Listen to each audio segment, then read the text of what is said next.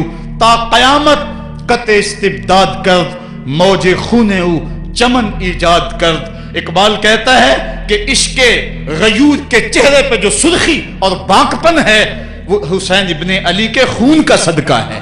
قیامت تک کے لیے جبر کے خلاف